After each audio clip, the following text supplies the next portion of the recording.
ಎಲ್ಲರಿಗೂ ವೀರು ಕನ್ನಡ ಯೂಟ್ಯೂಬ್ ಚಾನೆಲ್ಗೆ ಆತ್ಮೀಯವಾದ ಸ್ವಾಗತ. ಇವತ್ತಿನ ತರಗತಿಯಲ್ಲಿ ನಾನು ಮೊದಲನೇ ಸೆಮಿಸ್ಟರ್ ಬಿಕಾಂ ವಿದ್ಯಾರ್ಥಿಗಳಿಗಾಗಿ ಇಲ್ಲಿ ನಾವು ಕೆ.ಎಸ್. ನಿಸಾರ್ ಅಹಮದ್ ಅವರು ಬರೆದಿರ್ತಕ್ಕಂತಹ ಒಂದು ಕವಿತೆಯ ಭಾಗದ ಬಗ್ಗೆ ಚರ್ಚೆಯನ್ನ ಮಾಡ್ತಾ ಇದ್ದೀವಿ. ಅಮ್ಮ ಆಚಾರ ನಾನು ಅನ್ನುವಂತಹ ಕವಿತೆ ಇವತ್ತಿನ ತರಗತಿಯಲ್ಲಿ ಚರ್ಚೆ ಮಾಡ್ತಾ ಇದ್ದೀನಿ.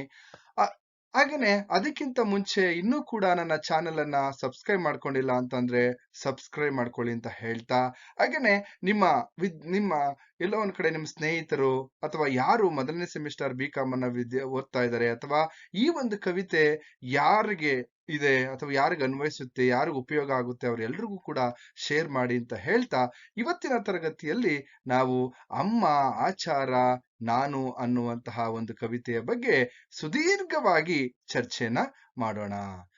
ನೋಡಿ, ಮೊದಲಿಗೆ ಇಲ್ಲಿ ನಾವು ಗಮನಿಸೋದಾದ್ರೆ ಆಶಯವನ್ನ ನಾವು ನೋಡ್ಬೇಕು. ನೋಡಿ, ಪ್ರತಿಯೊಬ್ಬ ಮನುಷ್ಯನ ಬದುಕನ್ನ ನಿರ್ಣಯ ಮಾಡ್ತಕ್ಕಂತಹ ಅಥವಾ ಒಂದು ನಿರ್ಣಾಯಕ ಘಟ್ಟ ಯಾವ್ದಪ್ಪ ಅಂತಂದ್ರೆ ವಿವಾಹ. ವಿವಾಹ ಅಂತಕ್ಕಂಥದ್ದು ಇಲ್ಲಿ ನಾವೇನ್ ಮಾಡ್ತಾ ಇದ್ವಿ, ವಿವಾಹವೆಂಬುದು ಬಾಳಿನ ನಿರ್ಣಾಯಕ ಘಟ್ಟ ಅಂತಕ್ಕಂಥದ್ದು.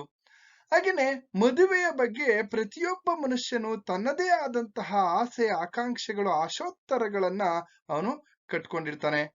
ಹಾಗೇನೆ ಕೆಲವೊಂದು ಕನಸುಗಳನ್ನ ಕಟ್ಕೊಂಡಿರ್ತಾನೆ, ಕೆಲವೊಂದು ಕಲ್ಪನೆಗಳಿರ್ತವೆ, ಅವನದೇ ಆದಂತಹ ಕಲ್ಪನೆಗಳು, ಅವನದೇ ಆದಂತಹ ಕನಸುಗಳಿರ್ತವೆ.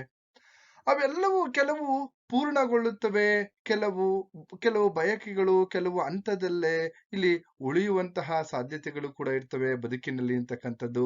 ಹಾಗೇನೆ ಇಲ್ಲಿ ಕೆಲವೊಂದು ಬಯಸದೇ ಇರುವಂತಹವು ಕೂಡ ಕೈಗೂಡುವಂತಹದ್ದು ನಾವು ಗಮನಿಸ್ತಾ ಹೋಗ್ಬೋದು. ಹಾಗೆಯೇ ಒಮ್ಮೆ ಅಂದುಕೊಂಡದ್ದು ಅಥವಾ ಒಂದು ಆದದ್ದು ಅಥವಾ ಮತ್ತೊಂದು ಇಲ್ಲಿ ನಾವೊಂದು ಅನ್ಕೊಂಡ್ರೆ ಅದು ಬೇರೆ ಒಂದು ಆಗ್ತಕ್ಕಂತಹ ವಿಚಾರಗಳನ್ನ ನಾವಿಲ್ಲಿ ಗಮನಿಸ್ತಾ ಹೋಗ್ಬೋದು.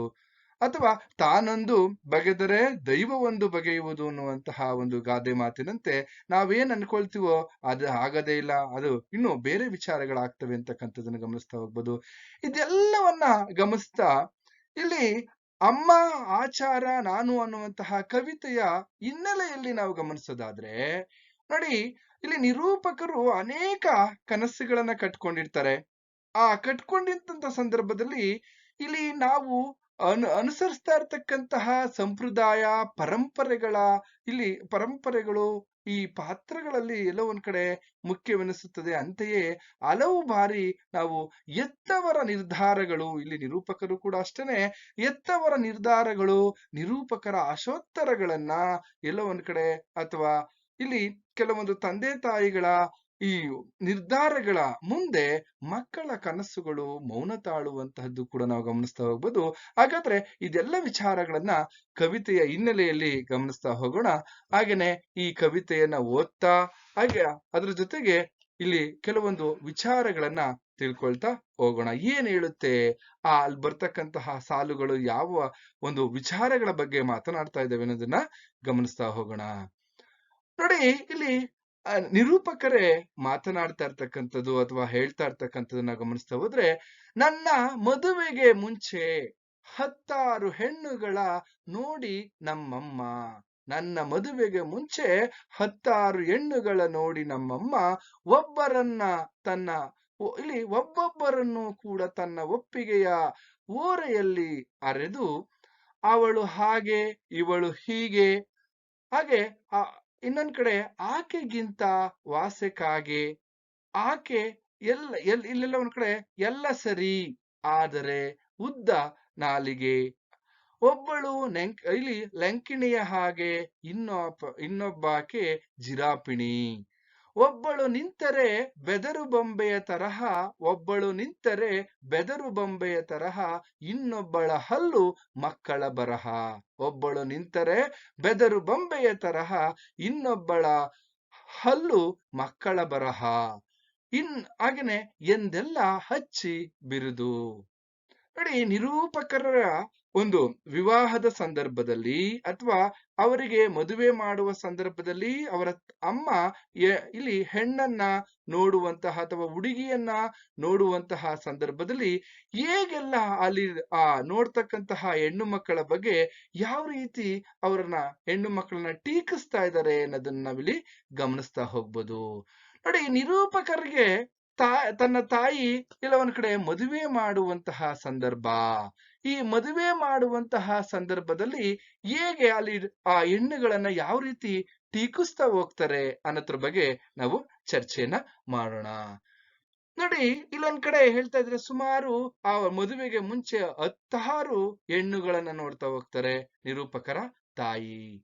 16 ಹೆಣ್ಣುಗಳನ್ನ ನೋಡಿ ಒಂದ್ ಕಡೆ ಇವರ ನಿರೂಪಕರ ತಾಯಿ ಏನಪ್ಪಾ ಅಂದ್ರೆ ಕಟ್ಟ ಇಲ್ಲಿ ಸಂಪ್ರದಾಯಸ್ಥೆ ಅಂತಕ್ಕಂಥದ್ದು.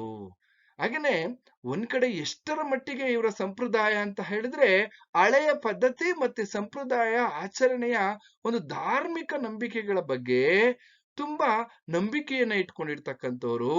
ಹಾಗೇನೆ ಇನ್ನೊಂದ್ ಕಡೆ ಇಸ್ಲಾಂ ಧಾರ್ಮಿಕ ಆಚರಣೆಯಲ್ಲಿ ಅಪಾರ ಶ್ರದ್ಧೆ ಉಳ್ಳಂತವ್ರು ಯಾರಪ್ಪ ಅಂತಂದ್ರೆ ನಿರೂಪಕರ ತಾಯಿ. ಹಾಗಾಗಿ ಆ ಹೆಣ್ಣನ್ನ ನೋಡುವಂತಹ ಒಂದು ಸಂಪ್ರದಾಯ, ಆ ಪದ್ಧತಿಯಲ್ಲಿ ಹೇಗೆ ಆ ಸಂದರ್ಭದಲ್ಲಿ ಅವರು ಇಷ್ಟಪಡದೆ ಎಷ್ಟೋ ಜನ ಈ ಹೆಣ್ಣು ಮಕ್ಕಳನ್ನ ಅವರು ಇಷ್ಟಪಡದೆ ಅವರೆಲ್ಲರಿಗೂ ಕೂಡ ಒಂದೊಂದು ಬಿರುದನ್ನ ಇಲ್ಲಿ ಕೊಡ್ತಕ್ಕಂಥದ್ದು. ಇಲ್ಲಿ ಎಲ್ಲರೂ ಯಾವುದ್ಯಾವುದು ಎಲ್ಲರ ಆ ಎಲ್ಲಾ ಹುಡುಗಿಯರಲ್ಲೂ ಕೂಡ ಒಂದೊಂದು ಕೊಂಕನ್ನ ಹುಡುಕುವಂತಹ ಕೆಲಸವನ್ನ ಮಾಡ್ತಾ ಇದ್ದಾರೆ. ಏನು ಕೊಂಕನ್ನ ಹುಡುಕ್ತಾ ಇದ್ದಾರೆ ಅವರು ಗಮನಿಸ್ತಾ ಹೋದ್ರೆ ನೋಡಿ, ಅಲ್ಲಿ ಒಂದನ್ನ ನಾವು ಗಮನಿಸ್ತಾ ಹೋಗ್ಬೋದು. ಅವಳು ಹಾಗೆ ಇವಳು ಹೀಗೆ, ಆಕೆಗಿಂತ ವಾಸೆ ಕಾಗೆ ಅಂತಕ್ಕಂಥದ್ದು. ಅಂದ್ರೆ ಒಬ್ಳು ಕಾಗೆ ರೀತಿಯಲ್ಲಿ ಇದ್ದಾಳೆ ಅಂತಕ್ಕಂಥದ್ದು, ಇನ್ನೊಬ್ಳು ಜಿರಾಪೆಯಂತೆ ಉದ್ದವಾಗಿದ್ದಾಳೆ, ಎತ್ತರವಾಗಿದ್ದಾಳೆ ಅಂತಕ್ಕಂಥದ್ದು, ಇನ್ನೊಬ್ಬಳ ನಾಲಿಗೆ ಇಲ್ಲಿ ಉದ್ದ ಅಂತಕ್ಕಂಥದ್ದಾಗಿರ್ಬೋದು. ಹಾಗೇನೆ ಒಬ್ಬಳು ನೋಡಲು ಇಲ್ಲಿ ಲಂಕಿಣಿಯಂತೆ ಕಾಣ್ತಾ ಇದ್ದಾಳೆ ಅಂತಕ್ಕಂಥದ್ದು, ಇನ್ನೊಬ್ಬಳು ಎಲ್ಲೋ ಒಂದ್ ಕಡೆ ಅವಳನ್ನ ನೋಡಿದಾಗ ಅವಳು ನಿಂತರೆ ಬೆದರು ಬೊಂಬೆಯ ಹಾಗೆ ಕಾಣಿಸ್ತಾ ಇದ್ದಾಳೆ ಅಂತಕ್ಕಂಥದ್ದು. ಹೀಗೆ ಒಬ್ಬೊಬ್ಬರು ನೋಡಿದಾಗ ಒಂದೊಂದು ವಿಚಾರಗಳನ್ನ ಕಂಡು ಅವ್ರನ್ನ ಟೀಕಿಸ್ತಕ್ಕಂಥದ್ದನ್ನ ನಾವಿಲ್ಲಿ ಗಮನಿಸ್ತಾ ಹೋಗ್ಬೋದು. ಹಾಗೇನೆ ಇನ್ನೊಬ್ಬಳ ಹಲ್ಲನ್ನ ನೋಡಿದಂತಹ ಸಂದರ್ಭದಲ್ಲಿ ಅವಳ ಹಲ್ಲು ಮಕ್ಕಳ ಬರಹದಂತೆ ಇವೆ ಅಂತಕ್ಕಂಥದ್ದು. ಅಂದ್ರೆ ಮಕ್ಕಳ ಬರಹದಂತೆ ಓರೆ ಕೋರೆಯಾಗಿವೆ ಎಂದು ಅಲ್ಲಿ ಟೀಕಿಸ್ತಕ್ಕಂಥದ್ದು. ಆ ಹೆಣ್ಣನ್ನ ನೋಡ್ತಕ್ಕಂಥ ಸಂದರ್ಭದಲ್ಲಿ ಆ ವಧುಗಳನ್ನ ಆ ರೀತಿ ತಿರಸ್ಕರಿಸ್ತಾ ಇರ್ತಕ್ಕಂಥದ್ದು ನಾವಿಲ್ಲಿ ಗಮನಿಸ್ತಾ ಹೋಗ್ಬೋದು. ಅವರಿಗೆ ಒಂದೊಂದು ಬಿರುದುಗಳನ್ನ ನೀಡುತ್ತಾ ಹೀಗೆ 16 ಹೆಣ್ಣುಗಳನ್ನ ನೋಡಿ ನಿರೂಪಕರ ತಾಯಿ ಹೆಣ್ಣುಗಳನ್ನ ತಿರಸ್ಕರಿಸುವುದನ್ನ ನಾವಿಲ್ಲಿ ಗಮನಿಸ್ತಾ ಹೋಗ್ಬೋದು. ತಿರಸ್ಕರಿಸಿ ಆ ಹೆಣ್ಣುಗಳಿಗೆ ಅಥವಾ ಆ ಹುಡುಗಿಯರಿಗೆ ಅಥವಾ ಆ ವಧುಗಳಿಗೆ ಏನ್ ಮಾಡ್ತಾರಪ್ಪ ಅಂದ್ರೆ ಒಂದೊಂದು ಬಿರುದನ್ನ ನೀಡ್ತಾ ಇರ್ತಕ್ಕಂಥದ್ದನ್ನ ಈ ಒಂದು ಸಾಲುಗಳಲ್ಲಿ ನಾವು ಗಮನಿಸ್ತಾ ಹೋಗ್ಬೋದು.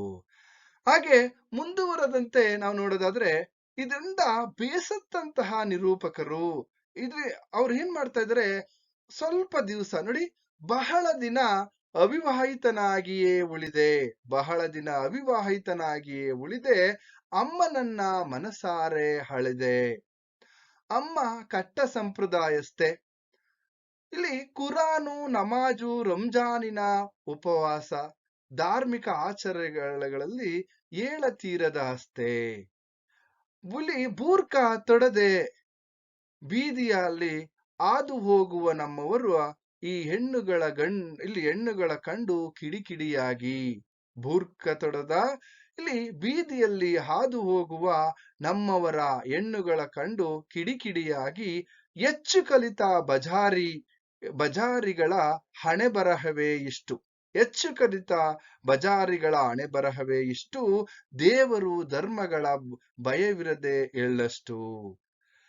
ಗಂಡಸರೆದುರು ಮೈ ಪ್ರದರ್ಶಿಸುವಂತಹ ಗಂಡು ಬೀರಿಗಳು ಗಂಡಂದಿರ ಜೊತೆ ಬಾಳಿಯಾರೆ. ಇಂಥವರು ನನ್ನ ಮಗನಿಗೆಂದು ತಾರೆನೆಂದು ಇಲ್ಲಿ ಪ್ರತಿಜ್ಞಿಸುತ್ತಾರೆ ಅಂತಕ್ಕಂಥದ್ದು. ಅವ್ರು ಹೇಳ್ತಾ ಇದ್ದಾರೆ, ಈ ತರ ಇರ್ತಕ್ಕಂತಹ ಅಥವಾ ಸಂಪ್ರದಾಯವಿಲ್ಲದೆ ಇರತಕ್ಕಂತಹ, ಸಭ್ಯತೆ ಇಲ್ಲದೆ ಇರತಕ್ಕಂತಹ ಹೆಣ್ಣು ಮಕ್ಕಳನ್ನ ನನ್ನ ಮಗನಿಗೆ ನಾನು ತರುವುದಿಲ್ಲ ಅಥವಾ ಮದುವೆ ಮಾಡಿಕೊಳ್ಳೋದಿಲ್ಲ ತನ್ನ ಮಗನಿಗೆ ಈ ರೀತಿಯಾದಂತಹ ಹೀಗೆ ಇರ್ತಕ್ಕಂತಹ ಹೆಣ್ಣು ಮಕ್ಕಳನ್ನ ಅಂತ ಹೇಳ್ತಾ ಇದ್ದಾರೆ. ಯಾಕೆಂದ್ರೆ ಅವರ ತಾಯಿ ಕಟ್ಟ ಸಂಪ್ರದಾಯಸ್ಥೆ ಅನ್ನೋದನ್ನ ನಾವಿಲ್ಲಿ ಗಮನಿಸ್ತಾ ಹೋಗ್ಬೋದು.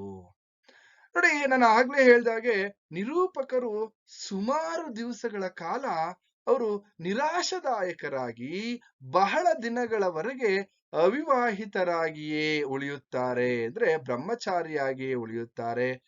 ನಿರೂಪಕರು ಒಮ್ಮೆ ಆಲೋಚಿಸ್ತಾರೆ.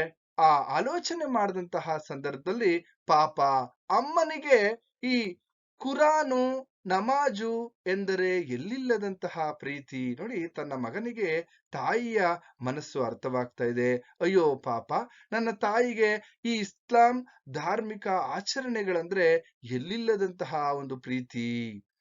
ರಂಜಾನಿನ ಉಪವಾಸ ಬೇರೆ, ಇಸ್ಲಾಂ ಆಚರಣೆಗಳಲ್ಲಿ ಇವರು ತುಂಬಾ ಹೆಚ್ಚು ನಂಬಿಕೆಯನ್ನ ಇಟ್ಕೊಂಡಿರ್ತಕ್ಕಂತಹ ತಾಯಿ. ಹಾಗೇನೆ ಇನ್ನೊಂದ್ ಕಡೆ ಏನ್ ಮಾಡ್ತಾ ಇದ್ರೆ, ಅವರ ವೇಷಭೂಷಣಗಳು ಆಚರಣೆಗಳ ಜೊತೆಗೆ ಇಲ್ಲಿ ಬೂರ್ಖಾ ತೊಡದೆ ಬೀದಿಯಲ್ಲಿ ಹಾದು ಹೋಗುವಂತಹ ಮುಸ್ಲಿಂ ಮಹಿಳೆಯರನ್ನ ಕಂಡರೆ ಅವರು ಕೋಪಗೊಳ್ತಾ ಇದ್ರು ಅಂತಕ್ಕಂಥದ್ದು. ಯಾಕೆಂದ್ರೆ ನೋಡು, ನಮ್ಮ ಆಚರಣೆಯನ್ನ, ನಮ್ಮ ಸಂಪ್ರದಾಯವನ್ನ ಬಿಟ್ಟು ಹೇಗೆ ನಡೀತಾ ಇದ್ದಾರೆ, ನಮ್ಮ ಸಂಸ್ಕೃತಿಯನ್ನ ಅಂತ ಅವರು ಕಿಡಿ ಹಾಕ್ತಾ ಇದ್ರು ಅಥವಾ ಕೋಪಗೊಳ್ತಾ ಇದ್ರು ಅಂತಕ್ಕಂಥದ್ದು. ಹಾಗೇನೆ ಮುಂದುವರೆದಂತೆ ನಾವು ಗಮನಿಸೋದಾದ್ರೆ, ನಿರೂಪಕರ ಅಮ್ಮನಿಗೆ ಇನ್ನೊಂದು ವಿಚಾರ ಏನಪ್ಪಾ ಅಂತಂದ್ರೆ, ಹೆಚ್ಚು ಓದಿದ ಹುಡುಗಿಯರನ್ನ ಕಂಡರೆ ಆಗುತ್ತಾ ಇರಲ್ಲ. ಅವ್ರ ಬಗ್ಗೆ ಅಸಮಾಧಾನವನ್ನು ವ್ಯಕ್ತಪಡಿಸ್ತಾ ಇದ್ರು. ಯಾರು ಹೆಚ್ಚು ಕಲಿತಿದ್ದಾರೋ, ಯಾರು ಹೆಚ್ಚು ಓದ್ಕೊಂಡಿದಾರೋ ಅವ್ರನ್ನ ಕಂಡ್ರೆ ಅವ್ರಿಗೆ ಆ ಹೆಚ್ಚು ಓದಿರ್ತಕ್ಕಂತಹ ಹುಡುಗಿಯರ ಬಗ್ಗೆ ನಿರೂಪಕರ ತಾಯಿಗೆ ಅಥವಾ ನಿರೂಪಕರ ಅಮ್ಮನಿಗೆ ಅಸಮಾಧಾನ ಇತ್ತು ಅನ್ನೋದನ್ನ ನಾವು ಗಮನಿಸ್ತಾ ಹೋಗ್ಬೋದು. ಯಾಕೆಂದ್ರೆ ಅವರೇ ಹೇಳ್ತಾ ಇದ್ದಾರೆ, ಹೆಚ್ಚು ಓದಿದಂತಹ ಈ ಬಜಾರಿಗಳು ನಮ್ಮ ಸಂಪ್ರದಾಯವನ್ನ, ಸಂಸ್ಕೃತಿಯನ್ನ ಇವರು ನಿಜವಾಗ್ಲೂ ಕೂಡ ಅಳವಡಿಸ್ಕೊಳ್ತಾರ ಅನ್ನುವಂತಹ ಒಂದು ಮನೋಭಾವ ಅವರಲ್ಲಿತ್ತು ಅಂತಕ್ಕಂಥದ್ದನ್ನ ನಾವು ಗಮನಿಸ್ತಾ ಹೋಗ್ಬೋದು.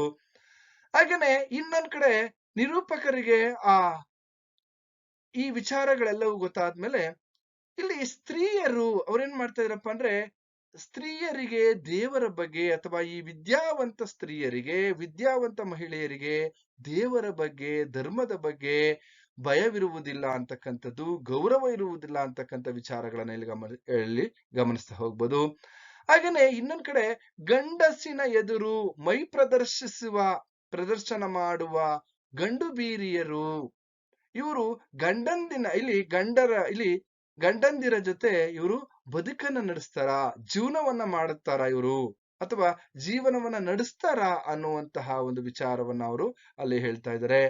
ಹೀಗಾಗಿ ಇಷ್ಟೆಲ್ಲಾ ವಿಚಾರಗಳನ್ನು ನೋಡಿ ಈ ರೀತಿ ಪ್ರಶ್ನೆಗಳು ನಿರೂಪಕರ ಅಮ್ಮನನ್ನ ಕಾಡುವಂತಹ ಸಂದರ್ಭವನ್ನು ನಾವಿಲ್ಲಿ ಗಮನಿಸ್ತಾ ಹೋಗ್ಬೋದು. ಹಾಗೇನೆ ಇಂತಹ ಗಂಡು ಬೀರಿಯರನ್ನ, ಇಂತಹ ಎಲ್ಲ ಒಂದ್ ಕಡೆ ಸಭ್ಯತೆ ಇಲ್ಲದೆ ಇರ್ತಕ್ಕಂತಹ ಹೆಣ್ಣು ಮಕ್ಕಳನ್ನ ಅಥವಾ ಹೆಣ್ಣನ್ನ ನಾನು ನನ್ನ ಮಗನಿಗೆ ತರುವುದಿಲ್ಲ ಅಂತ ಅವರು ಪ್ರತಿಜ್ಞೆಯನ್ನ ಮಾಡ್ತಾ ಇದ್ದಾರೆ. ಯಾರಪ್ಪ ಅಂತಂದ್ರೆ ಇಲ್ಲಿ ನಾವು ಗಮನಿಸ್ತಾ ಇದೀವಿ, ನಿರೂಪಕರ ತಾಯಿ. ನೋಡಿ, ಇದಿಷ್ಟು ಇಲ್ಲಿ ನಾವು ಈ ಒಂದು ಕವಿತೆಯ ಭಾಗ 1 ಅಂತಕ್ಕಂಥದ್ದನ್ನ ಗಮನಿಸ್ತಾ ಹೋಗ್ಬೋದು. ಇಲ್ಲಿ ಅಮ್ಮ ಆಚಾರ ನಾನು ಅನ್ನುವಂತಹ ಪದ್ಯದ ಅಥವಾ ಕವಿತೆಯ ಇಲ್ಲಿ ಮೊದಲ ಭಾಗವನ್ನ ನಾನು ಇವತ್ತಿನ ತರಗತಿಯಲ್ಲಿ ಚರ್ಚೆ ಮಾಡಿದ್ದೀನಿ. ಇನ್ನು ಕೆಲವು ಪದ್ಯಗಳನ್ನ ಓದಿ ಅದರ ವಿವರಣೆಯನ್ನ ಮುಂದಿನ ತರಗತಿಯಲ್ಲಿ ನಾನು ನಿಮಗೆ ತಿಳಿಸ್ತೀನಿ ಅಂತ ಹೇಳ್ತಾ, ಇನ್ನೂ ಕೂಡ ನನ್ನ ಚಾನೆಲ್ ಅನ್ನ ಸಬ್ಸ್ಕ್ರೈಬ್ ಮಾಡ್ಕೊಂಡಿಲ್ಲ ಅಂದ್ರೆ ಸಬ್ಸ್ಕ್ರೈಬ್ ಮಾಡ್ಕೊಳ್ಳಿ, ನಿಮ್ಮ ಸ್ನೇಹಿತರಿಗೂ ಕೂಡ ತಿಳಿಸಿ ಅಂತ ಹೇಳ್ತಾ, ಮುಂದಿನ ತರಗತಿಯಲ್ಲಿ ಇನ್ನೂ ಅನೇಕ ವಿಚಾರಗಳನ್ನ ಹೊತ್ತು ತರ್ತೇನೆ, ಅದರಲ್ಲಿ ನಾವು ಚರ್ಚೆಯನ್ನ ಮಾಡೋಣ ಅಂತ ಹೇಳಿ ಇಲ್ಲಿಗೆ ತರಗತಿಯನ್ನ ಮುಗಿಸ್ತಾ ಇದ್ದೀನಿ. ಎಲ್ಲರಿಗೂ ಶುಭವಾಗ್ಲಿ.